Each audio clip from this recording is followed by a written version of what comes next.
It was a Thursday evening, and I had just parallel parked in front of our new place for the first time without swearing at the curb. Small victory. I sat there for a second, engine off, hands still on the wheel. We had moved in 6 days ago, and I still hadn't gotten used to the neighborhood, sounds, kids somewhere down the block, the distant bark of a dog, the way the streetlight outside flickered twice before holding steady. I was reaching for my bag in the passenger seat when my phone buzzed. Unknown number. I almost let it go to voicemail. Then something made me answer. Is this Marcus? A man's voice. Older, the kind of slow and careful that comes from age, not uncertainty. Yeah. Who is this? My name is Frank. I used to rent the house you're in now. I know this is out of nowhere, and I'm sorry to call you like this, but I need to tell you something. Something I should have handled before I left. I leaned back in my seat. Okay. He paused.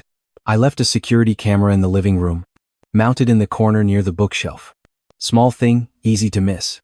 I forgot to disconnect it from my cloud account before I handed over the keys. I only realized it this week when the storage app sent me a notification. I logged in to delete the footage and I saw. He stopped. I heard him exhale. I saw things I wasn't supposed to see. Things that happened in that house while you were at work. The word work landed differently than it should have. Heavier. What kind of things? I asked. His voice dropped. You need to see it yourself. I'm not going to describe it over the phone. But I will say this, whatever you think is going on at home right now, it's not what you think. Not even close. I stared at the windshield. At the warm light coming from our front window. My wife was in there. Her sister Dana was staying with us for the month. Dana had gone through a rough divorce back in the spring, and my wife had convinced me it would only be a few weeks, just until she got back on her feet, found an apartment, got some breathing room. I had agreed because that's what you do when you love someone. You make room. Can you meet me tomorrow? Frank asked. Bring nothing. Don't mention this to anyone in that house. I said yes before I even thought about it. I walked inside and my wife looked up from the couch and smiled. Long day?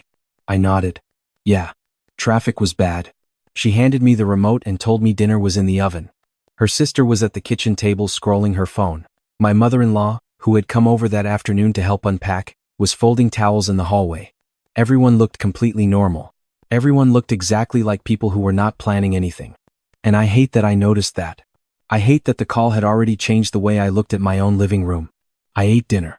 I laughed at something my wife said. I went to bed early and stared at the ceiling until past midnight. Frank lived about 25 minutes north, in a small rental near a strip of old storefronts. When I knocked on his door the next morning, he answered immediately, like he'd been standing on the other side waiting. He was maybe 60, with tired eyes and hands that shook slightly when he poured 2 cups of coffee without asking if I wanted one. I did. I wouldn't have called, he said, setting a laptop open on the kitchen table. But I was in that house for 4 years. It's a good house.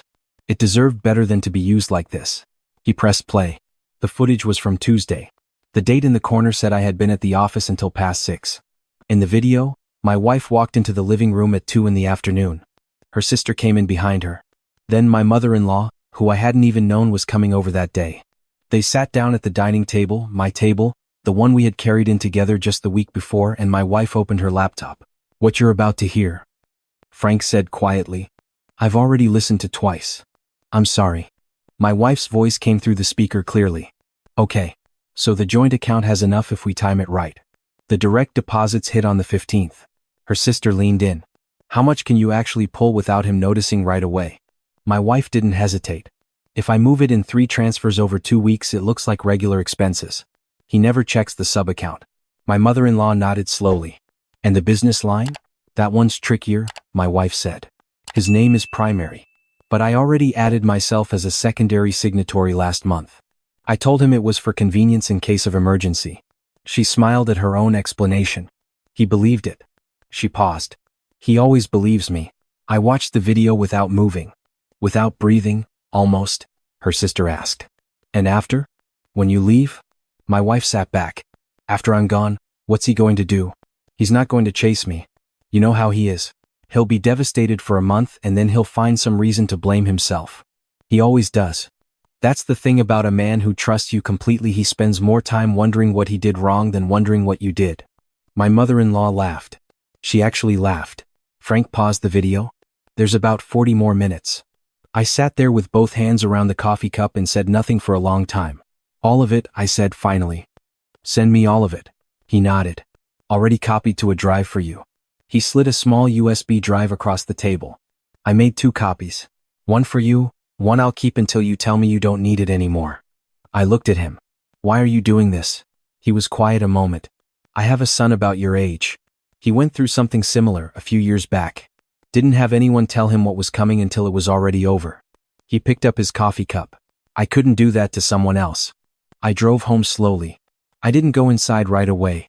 I sat in the car again, in the same spot as the night before, and I made myself think carefully, not feel. Think. She had added herself as a secondary signatory on my business line without telling me. She had been timing transfers from our joint account. She had already mentally scheduled the moment she would walk out, and she had told her sister and her mother about it while I was at work, sitting at my table, in my house, drinking my coffee. And everyone in that room had laughed. I had 2 choices. I could walk in there and confront her. Let the anger drive me. Blow everything up in a single afternoon and walk away with nothing but being right. Or I could be smarter than that. I chose smart. That weekend I told my wife I had a work thing on Monday morning, an early site visit, and she kissed my cheek and told me to drive carefully. Instead, I drove downtown and sat across from a woman named Patricia Hale, a financial attorney who came recommended by a colleague I trusted. Small office, no art on the walls, just bookshelves and a window that looked out onto the parking garage. I need to understand my exposure, I told her. And I need to move fast before a specific date. She asked me questions for about 40 minutes. Then she told me exactly what I needed to do and in what order. She was the most efficient person I had met in years, and I wanted to thank her just for that. By Tuesday, I had begun separating my personal assets from anything jointly held. Patricia filed paperwork to remove my wife's secondary signatory access on the business account medical emergency. I told the bank officer, I need my account simplified while I deal with this. Nobody asked twice. By Thursday, the joint account had been quietly reorganized so that new deposits would route to a separate personal account my wife had no access to. I left the existing balance untouched. Let her think nothing had changed. The whole time I was doing this, I went home every evening and acted exactly like myself. I asked about her day. I made coffee in the mornings. I watched television next to her on the couch. Her sister was still there, still at the kitchen table with her phone, still thanking me for my patience about the timeline. My mother-in-law came over twice that week. I smiled every single time. On Friday evening, I heard my wife on the phone in the bedroom. I stood outside the slightly open door and listened. He's completely distracted with work, she said. This is the best time. She paused. I know. But I don't want to wait past the end of the month. The longer I stay, the more complicated it gets. Her voice dropped. I just need the transfers to clear first. Then I'm out. I walked back to the living room and sat down on the couch and turned on the game. When she came out, she asked who was winning. I told her I wasn't sure yet. The next morning, I emailed Patricia. I'm ready for the next step, I wrote. I also want to pursue a formal bank fraud report for the unauthorized account access. And I'm prepared to present recorded evidence if it comes to that. She wrote back in under an hour. I'll have the documents ready by Wednesday. You're going to be fine, Marcus. I spent Sunday being a good husband. I cleaned the gutters because she had mentioned them twice. I made her favorite dinner without being asked. Her sister complimented the food. My mother-in-law said I was one of the good ones. I thanked them all and refilled everyone's water and thought very clearly about Wednesday. That Tuesday evening, my wife was in an unusually good mood. She suggested we open the bottle of wine someone had brought as a housewarming gift. Her sister got out glasses. My mother-in-law, who had been over all afternoon, stayed for the toast. My wife raised her glass and looked at me with warm eyes and said, "To new beginnings." I raised mine. "To new beginnings," I said. "And to everything finally coming out in the open." She tilted her head slightly and smiled like she didn't quite understand the second part. I smiled back like I was just being sentimental. Wednesday arrived the way important days always do. Quietly, and then suddenly, I was up at 6. I made coffee and read the news for a while on the porch. The neighborhood was still, just birds and the sound of a sprinkler a few houses down. When my wife came downstairs, she was dressed nicely and her sister was already awake, which struck me. My mother-in-law arrived at 8:30 with a box of pastries. Everyone seemed energized in a way that was almost performative. I noted it and said nothing. At 9 o'clock, the doorbell rang. Patricia stepped in first, dark blazer, folder under her arm, reading glasses pushed up on her head. Behind her was a process server, professional and quiet. My wife looked from them to me with an expression that was still half confused, still waiting for an explanation that made the moment normal. "Why don't you all sit down?" I said. "What's going on?" Her sister stood up from the table. Patricia set down the folder. She introduced herself and stated clearly that my wife was being served with documentation related to an investigation into unauthorized financial account manipulation and fraudulent signatory access on a registered business account. She also referenced the recordings and their admissibility. My wife's face went through about 6 different expressions in 3 seconds. Her sister grabbed the edge of the table. My mother-in-law set down her pastry and stared at me. "Marcus," my wife said. She said my name like it was an appeal. Like the fact that she knew my name should make this stop. "What are you doing?" "I'm doing what you didn't think I was capable of doing," I said. "I've been watching. Since the beginning." "This is insane," her sister said. "You can't just—" Patricia cut her off gently. "The financial fraud report has already been filed with the bank. The secondary signatory access your sister obtained on his business account without disclosure has been documented and reported. The recorded conversations regarding the planned transfers have been preserved and submitted." My mother-in-law found her voice. "Those recordings are illegal." Patricia adjusted her glasses. "Missouri is a one-party consent state. He was living in that house. The recordings are entirely admissible." The room went quiet in a way that felt final. Not tense. Just done. I had one more thing. I reached into the side pocket of my jacket and took out a folded sheet of paper. I set it on the table in front of my wife. It was the printed summary from the cloud backup timestamps, duration, content, every conversation I had documented over the past 2 weeks. "I had a conversation with a man named Frank," I said. "The previous tenant. He's the one who found the camera, the one who called me. Without him, you probably would have gotten away with it. I want you to understand that someone who didn't know me, who owed me nothing, looked at what was happening in this house and decided it wasn't right. And that matters to me." My wife looked at the paper. She didn't touch it. "You have until Sunday to remove your belongings," I said. "Patricia has outlined what you are and are not permitted to take. The joint account balance, since I didn't touch it, you're welcome to your legal portion. But the business account access has been permanently revoked, and the bank has been notified to flag any further attempts." My wife stood up. She was trying to hold herself together and mostly succeeding except for her hands, which she was pressing flat against the table. "Do you know what I gave up to be here? To support you through the years you were building that business?" I looked at her. "I know exactly what you gave up. I also know what I gave you. Every decision, every risk I took, I made thinking about both of us. I talked to you before every one of them. I asked your opinion. I told you about the hard months. And you sat across from me at that table and said you believed in us, and then you drove over to your mother's and started timing bank transfers." Her sister said something I didn't hear because I was already walking toward the front door, which I held open. "Patricia will answer any procedural questions," I said. "I'll be at the office." I drove to work. I sat at my desk and stared at my monitor for a while without really seeing it. A colleague came by and asked if I was all right, and I told him I hadn't slept great. He nodded and said the Henderson project files were in my inbox whenever I was ready. I said thank you. I opened my inbox. That afternoon I called Frank. He picked up on the second ring. "How'd it go?" "It went," I said. "I wanted to call you. I've been meaning to since last week." "You don't owe me anything," he said. "I think I do." I paused. "You didn't have to call me. You could have deleted the footage and never said a word and your life would have been exactly the same. And mine would have been completely different. So I want to say thank you. Genuinely." He was quiet for a moment. "Anyone decent would have done the same." "I don't think that's true," I said.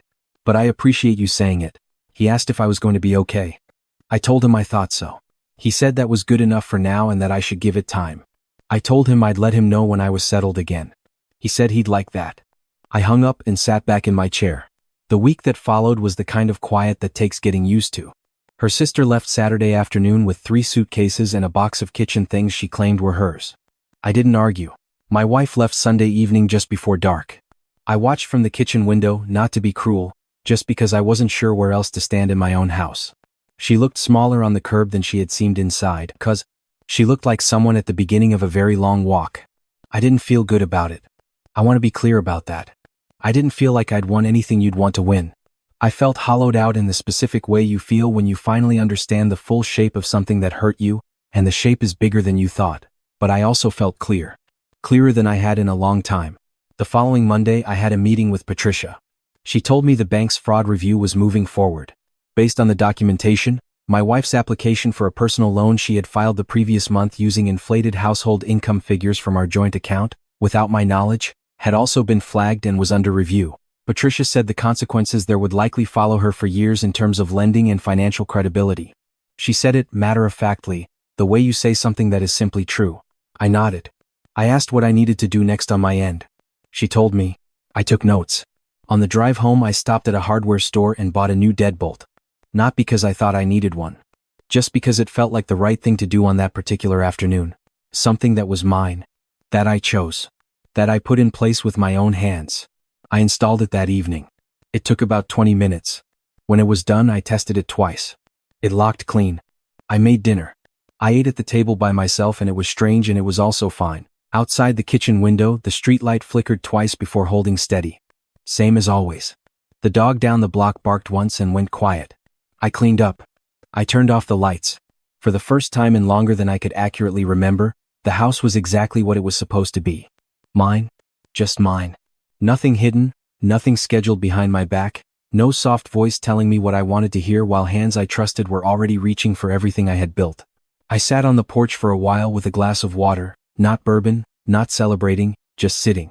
The night was cool and the neighborhood was still, and somewhere down the street a kid was riding a bike late, and I watched the single headlight wobble in the dark until it turned a corner and disappeared. Frank had said, "Give it time."